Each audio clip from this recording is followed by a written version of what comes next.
রাজশাহী একটি প্রাচীন শহর। এই শহরের কথা কম বেশি আমরা সবাই জানি, তবে অনেকেই জানি না এই শহরের সঙ্গীতজ্ঞরা আজ থেকে প্রায় শতবর্ষ আগে উচ্চাঙ্গ সঙ্গীত চর্চার জন্য একটি ক্লাব তৈরি করেছিলেন, যার নাম দিয়েছিলেন আষাঢ়ে ক্লাব। আর এই ক্লাবটি স্থাপন করা হয়েছিল তালন্দ জমিদার বাড়িতে, যে বাড়িটি এখনও বিদ্যমান।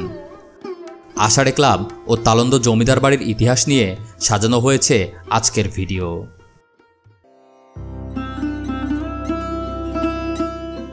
রাজশাহী সাহেববাজার বড় মসজিদের পাশে অবস্থিত তালন্দ জমিদার বাড়ি।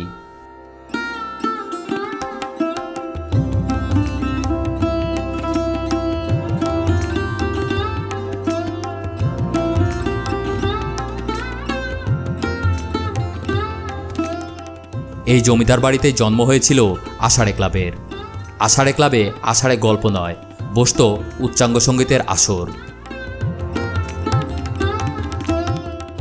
উচ্চাঙ্গ সঙ্গীত চর্চার জন্য এমন ক্লাব প্রতিষ্ঠার ব্যাপারটি এত বছর পরে অনেকের কাছেই আষাঢ়ে গল্প মনে হতে পারে। ভারতের বিখ্যাত সঙ্গীত সাধকেরা আষাঢ়ে ক্লাবে আসতেন মিউজিক কনফারেন্সে, এবং তারা উঠতেন এই তালন্দ জমিদার বাড়িতে।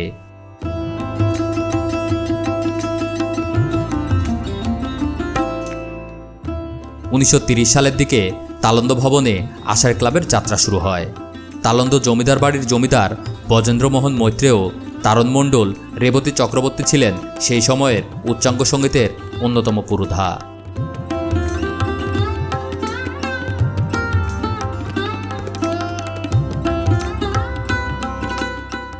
এই ক্লাবের সঙ্গে যুক্ত ছিলেন স্থানীয় জমিদার ধরণীমোহন মৈত্রেয়, সুরেন চৌধুরী, সুকুমার মৈত্রেয়, নীরেন ঘোষ ও গোপীকুল মোহন মৈত্রেয়। তারা প্রতি বছর আষাঢ়ের প্রথম দিবসে এই ক্লাবে সঙ্গীত সম্মেলন করতেন, যেখানে অংশ নিতেন ভারতের বিখ্যাত সঙ্গীতজ্ঞ ওস্তাদ বড়ে গুলাম আলী খাঁ, ওস্তাদ আহমেদ জান থিরগুয়া, বিষ্ণুদেব চট্টোপাধ্যায়, নরেন্দ্র প্রসাদ গোস্বামী, ওস্তাদ আমির আলী খাঁ, হাফিজ আলী খাঁ সহ আরও অনেক গুণী শিল্পী।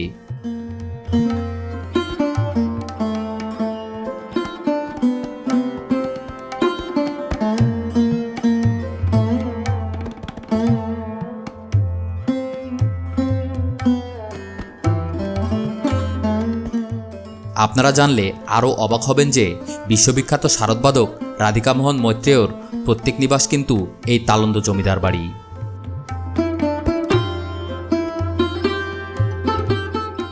জানা যায় আষাঢ়ে ক্লাবে মিউজিক কনফারেন্স হতো নগরের অলকা হলে, যদিও হলটি 2007 সালে ভেঙে ফেলা হয়েছে।